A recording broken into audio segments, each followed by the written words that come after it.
찬송가 165장입니다.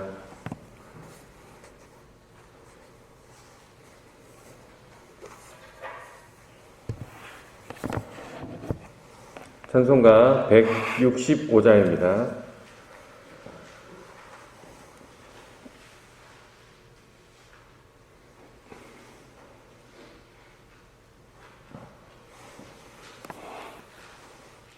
찬송가 165장입니다.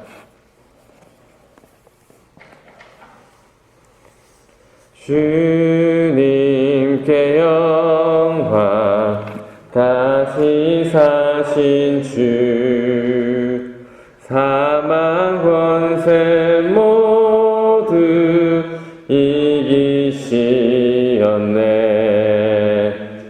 흰 옷 입은 천사 돌을 옮겼고, 누우셨던 곳은 비어 있었네.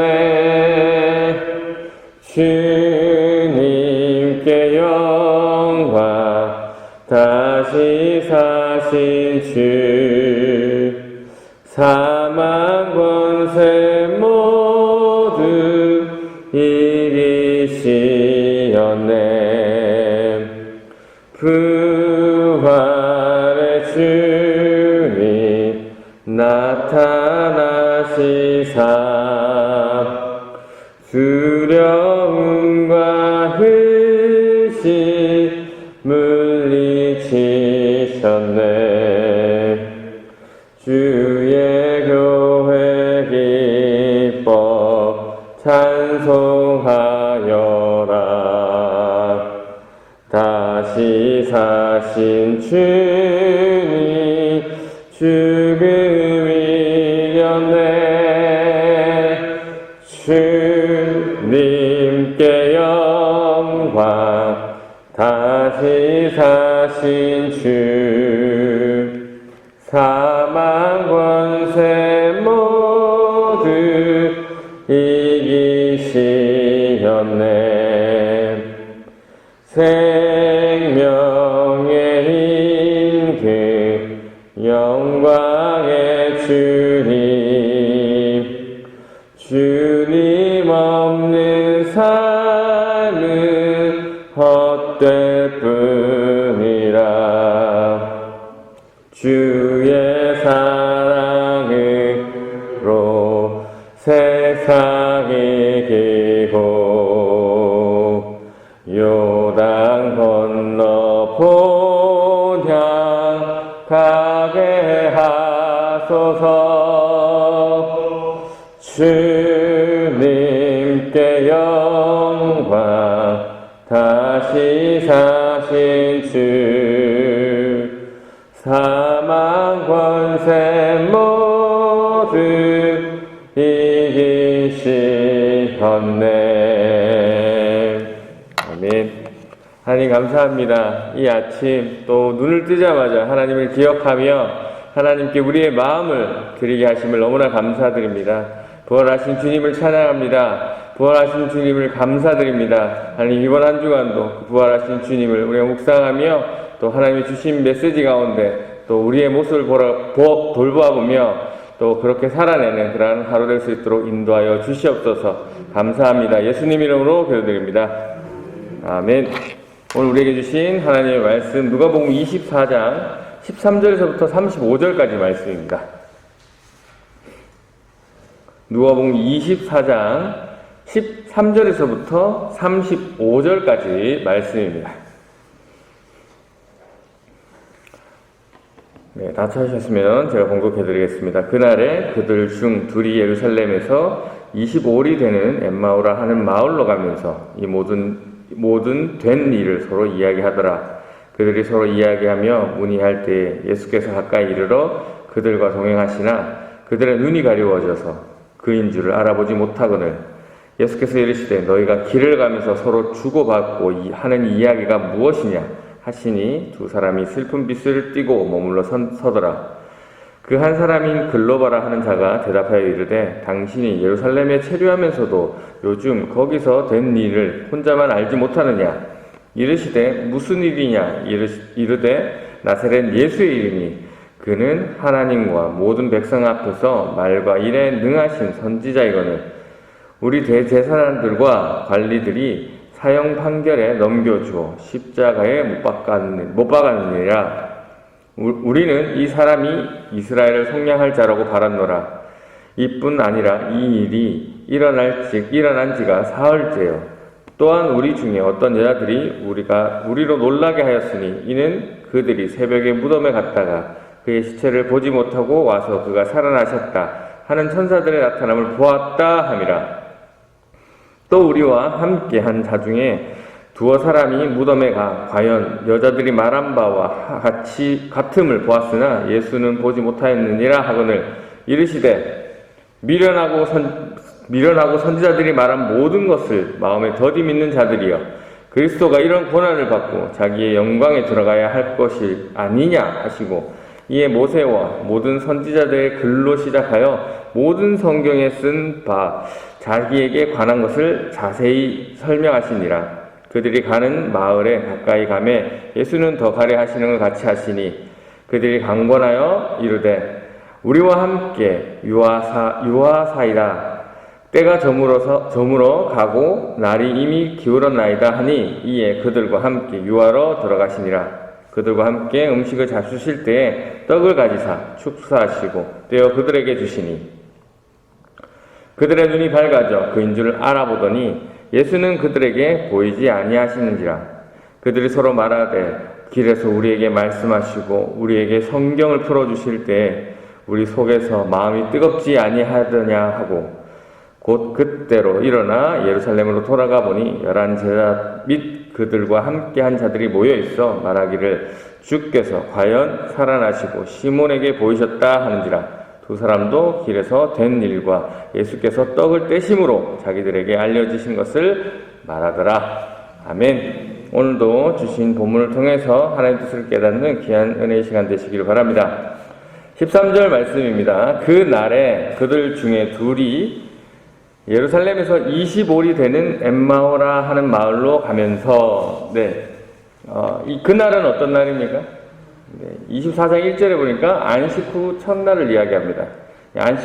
안식일이 토요일이니까 주일 새벽을 이야기하는 거겠죠.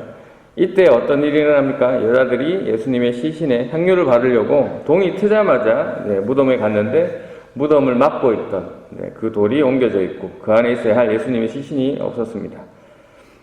그리고 이 이야기를 또 다른 여자들에게 알리고 그리고 사도들에게도 알립니다. 사도들은 이 말을 믿으려 하지 않았고 베드로는 직접 무덤에 달려가서 확인도 합니다. 또 주일 아침에 이 예수님의 시신이 없어졌다는 이야기를 들은 사람들 중에 지금 두 사람이 엠마오로 가고 있습니다. 이들은 무엇을 하고 있습니까? 무슨 이야기를 하고 있습니까? 14절입니다. 이 모든 일을 서로 이야기하더라. 지난 일주일 동안 이 예루살렘에서 일어났던 가장 큰 이슈였던 예수님이 예루살렘 성에 입성하실 때 그리고 재판 과정 그리고 죽으심 그리고 오늘 새벽에 일어난 예수님의 빈 무덤까지 이러한 일들을 이야기하고 있었을 겁니다. 이런 와중에 누가 나타나십니까? 15절입니다. 그들이 서로 이야기하며 문의할 때 예수께서 가까이 이르러 그들과 동행하시나 예수님께서 그 두 사람과 함께 걸으시고 있습니다. 특이한 점은 이들의 눈이 가려워져서 예수님을 알아보지 못하고 있습니다. 여기서 가려워지다라는 단어는 붙잡다, 체포하다라는 의미를 가진 그런 단어입니다. 그래서 눈이 감옥 안에 붙잡혀 있고 체포가 되어 있어서 예수님을 보지 못한다라는 것이죠. 그래서 성경은 가려워져 있다라고 표현하고 있습니다. 이렇게 예수님은 자연스럽게 일행과 합류하시는데 이 두 사람에게 무슨 이야기를 나눴는지 질문을 하고 계시죠. 그러자 두 사람은 슬픈 얼굴로 그 자리에 멈춰 서더니라고 그 둘 중에 글로바라는 사람이 예수님께 대답합니다. 당신은 예루살렘을 다녀오면서 예루살렘에서 무슨 일이 일어나는지 모릅니까? 약간의 핀잔과 또 짜증이 섞인 그런 말투죠. 왜냐하면 이 예수님의 사건을 모른다는 게 말이 안 되기 때문에 그렇습니다. 그만큼 이번 절기 때 예수님의 사건은 예루살렘의 큰 이슈였습니다. 19절에 예수님께서 무슨 일이냐고 물으시니까 대답합니다. 나사렛 예수의 일입니다. 그는 하나님과 모든 백성 앞에서 말과 일의 능력이 있는 선지자였습니다. 라고 하면서 지난 일주일 동안 예수님과 관련된 이 주관적이고 또 일반적인 이야기를 24절까지 말하고 있습니다. 하나님과 백성으로부터 인정받았던 그 능력이 있는 선지자, 그 예수님을 죽게 한 주범들은 종교 지도자라고 얘기하고, 그리고 두 사람을 포함한 많은 사람들은 이 예수님이 이스라엘을 구원하실 분이라는 것을 알고 소망을 걸었는데 그렇게 힘없이 죽으심으로 이러한 기대가 무너졌다라는 것을 이야기하고 있고요. 21절 하반절에 보니까 이 일이 일어난 지가 사흘째요라고 합니다. 죽으신 지가 사흘이나 되었는데 아직도 아무 일이 일어나지 않고 있다는 그런 얘기를 하고 있는데, 이 말은 이제 죽으신 뒤에도 어떠한 일이 일어날 것이다라는 그런 기대감이 있었다는 것이죠.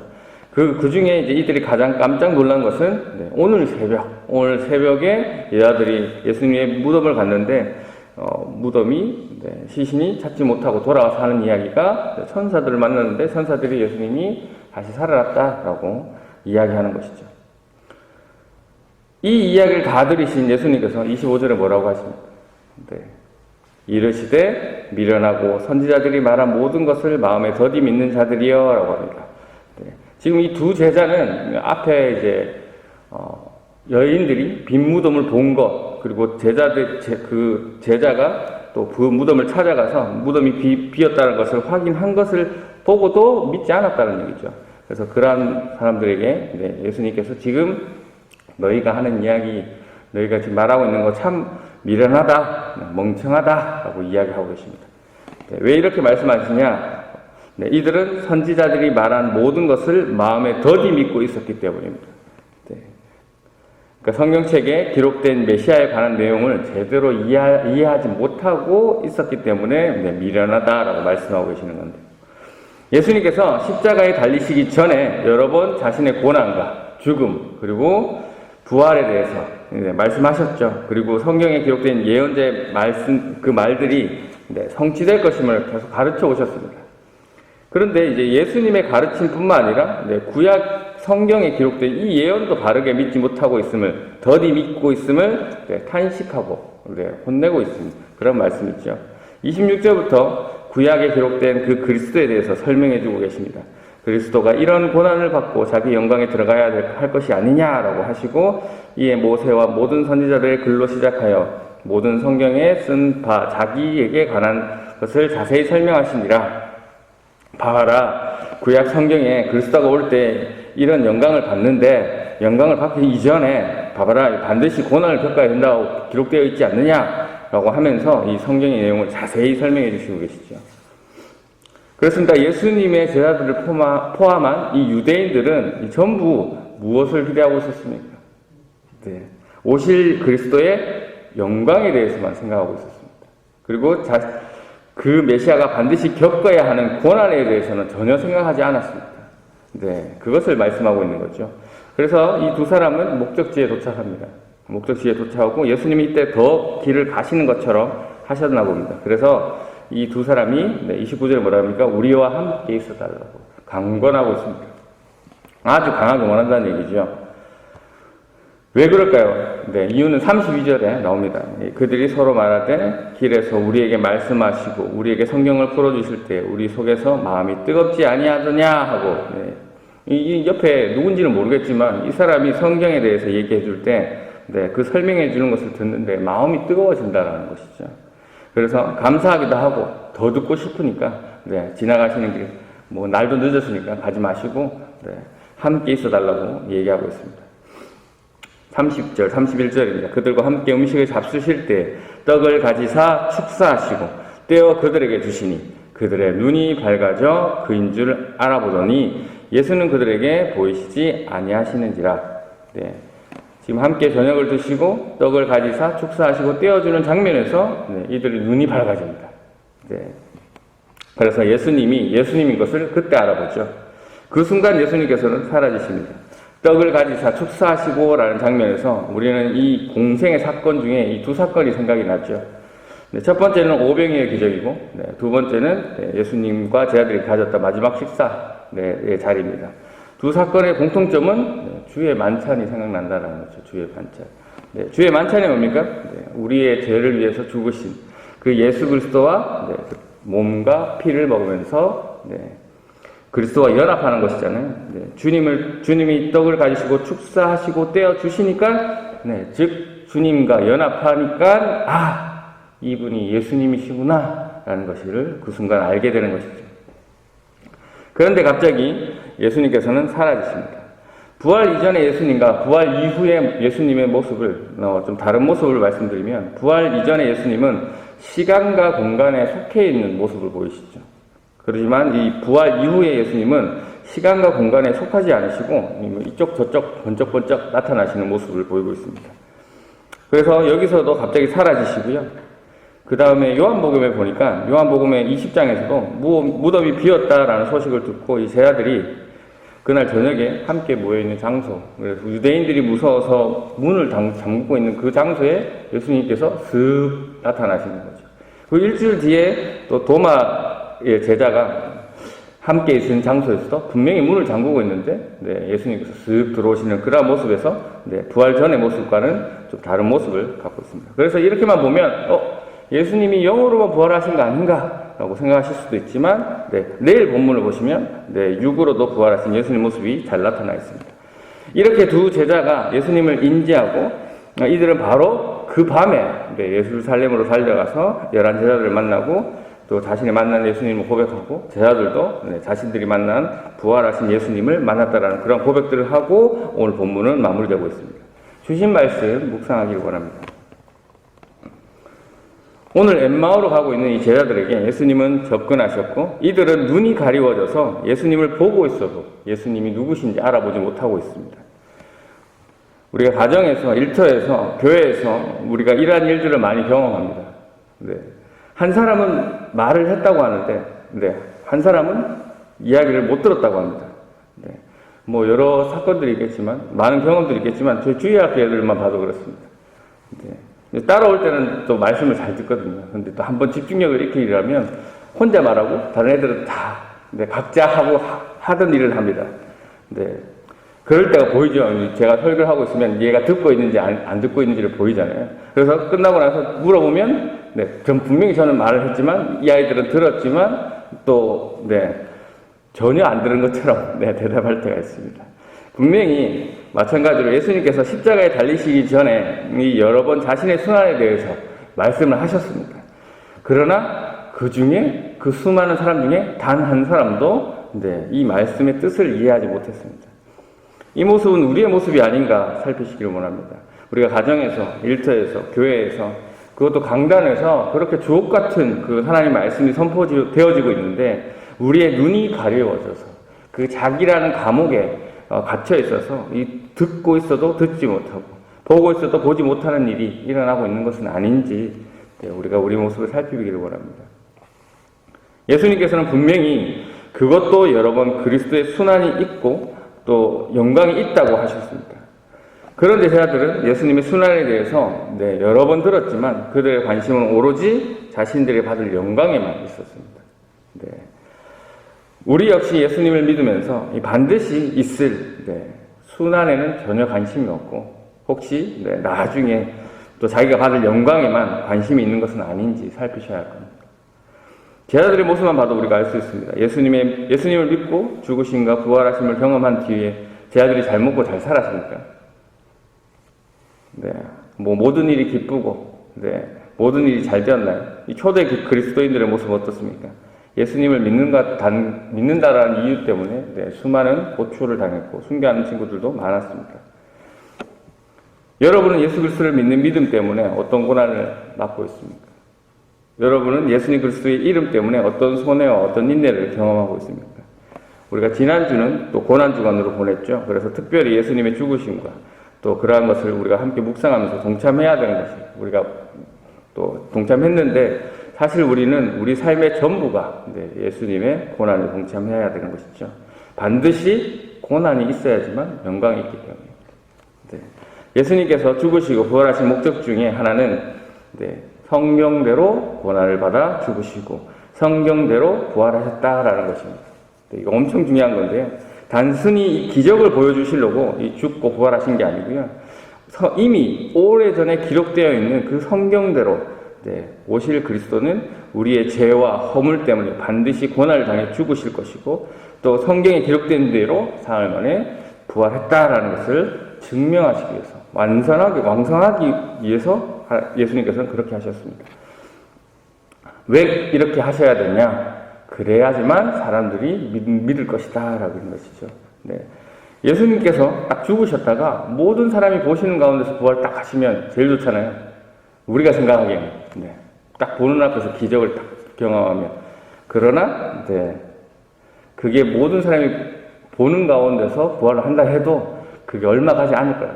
우리가 기적에 대해서 여러 번 얘기를 했지만 이 기적을 통해서 가장 은혜가 되고 그게 믿음이 되어지는 사람들은 실제로 그것을 체험하는 사람뿐입니다.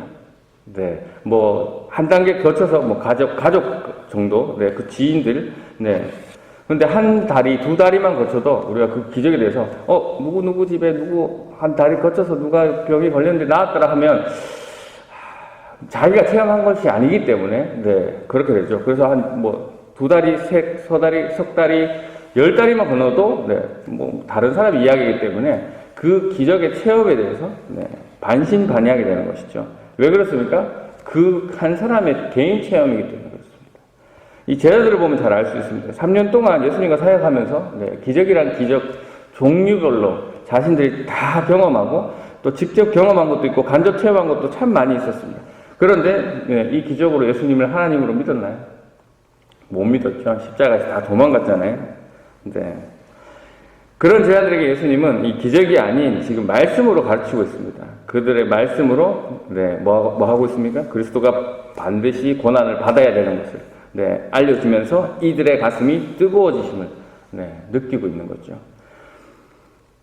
하나님은 하나님의 말씀으로 공통적으로 모두가 공유할 수 있는 것이기 때문에 하나님께서는 말씀을 통해서 우리에게 가르치시길 원하십니다. 여러분은 어떻습니까? 여러분은 기적을 통해 하나님을 믿는 사람입니까? 아니면 말씀을 통해 하나님을 믿는 사람입니까? 확실하게 말씀드릴 수 있습니다. 기적보다 말씀이 더 위에입니다. 이 중요한 말씀 여러분은 얼만큼 사모하고 계십니까? 정말 하나님의 말씀을 기적보다 더 위에 있음을 믿으시고 계십니까? 예수님의 사역을 3년간 했던 이 제자들이 예수님이 십자가에 달리실 때도 다 도망가잖아요. 부활하신 예수님의 이야기를 듣고도 유대인들이 무서워서 문 닫아놓고 모이잖아요. 이랬던 제자들이 언제 변화가 됩니까? 오순절날 마가 다락방에서 성령님을 만나고 성령님을 체험하고 나서 변화가 된다는 것이죠. 그래서 오늘날 우리들도 뭐 합니까? 성령님의 경험, 성령님이 만나달라고, 성령님을 통해서 우리가 변화되게 해달라고 계속 기도하잖아요. 여기서 중요한 것 있습니다. 성령 하나님의 능력, 그 능력의 근원이 되는 것이 뭘까요? 뭐라고요? 말씀입니다. 말씀. 성령 하나님께서 어떤 것을 근거해서 깨닫게 하신다고요? 말씀을 가지고 그렇습니다. 우리 바로 제자들이 3년 동안 예수님의 말씀을 그렇게 들었고도 이해를 했습니까? 못했습니까? 못했죠. 그러나 그 이야기를 그 허투루 들었던 같은 그 3년 동안 들었던 얘기를 성령님께서 탁 터치해 주시자마자 그게 그 말씀이 그 말씀이구나 라는 걸 깨닫잖아요. 기도에 대해서 제가 말씀드릴 때도 한번 말씀드렸습니다. 이 성경에 기록된 하나님의 말씀을 가지고 기도하는 것이다. 그래서 그것으로 주님과 대화하고 주님의 음성을 듣는 것이다 라고 말씀드린 적이 있습니다. 우리가 교회 학교 친구들 그때들 때 쟤네들이 가르쳐서 뭐 하겠어? 어릴 때 들어서 잘 모르지 않겠느냐? 아무리 가르쳐도 변화가 되지 않는데 무슨 소용이 있느냐라고 말씀하시면 안 됩니다. 지금은 잘 모를 수도 있어도 제자들처럼 그 과정들을 쌓아놓고 있다가 성령님이 탁 터치하시면 그 과정들이 한 줄로 깨어지면서 아이들의 믿음이 탁 생긴다는 거예요. 이게 꼭 아이들뿐만 아니라 우리들에게도 마찬가지입니다. 우리가 이렇게 예배 시간에 와서 계속해서 시간을 들여서 또 마음을 들여서 또 하나님의 말씀을 듣는 것, 이 시간 중에서 성령님의 터치가 일어나면 이 모든 것이 깨어지고 여러분이 믿음이 더욱 자라고 성장하게 된다는 것이죠. 네. 이러한 말씀이 없는데, 변하기는 사실 쉽지 않습니다. 그래서 예수님께서는 오늘 본문에서 성경에 기록된 대로 죽으시고 성경에 기록된 대로 부활하신 것이죠. 이렇게 중요한 하나님의 말씀을 듣지 않고 읽지 않고 살아간다는 게 참으로 말도 안 되는 그런 이야기입니다. 하나님의 말씀을 전혀 읽지 않고 성령 하나님께 성령 충만하게 해달라고 하는 것도 사실 허무맹랑한 그런 기도입니다. 바라옵기는 오늘 말씀을 통해서 여러분의 마음이 뜨거워지시길 원합니다. 여러분의 말씀에 대한 중요도와 인식이 달라지기를 원합니다. 그래서 더욱 말씀을 사모하시어 이 주어진 자리에서 언제나 말씀의 능력을 맛보셔서 늘 성령 하나님의 능력을 경험하시는 저와 여러분이 되시기를 주님의 이름으로 축원합니다. 이 시간 함께 기도하실 때 성령 하나님을 통해서 말씀을 통해 깨닫게 해주신 것을 우리가 또 붙잡고 기도하시고 또 엘리베이터와 또 한우들 또 자가격리하고 있으신 분들 그리고 또 오늘 이사하시는 분도 있습니다. 이분들을 위해서 함께 기도해 주시고 개인 기도하시고 돌아오도록 하겠습니다. 기도하겠습니다.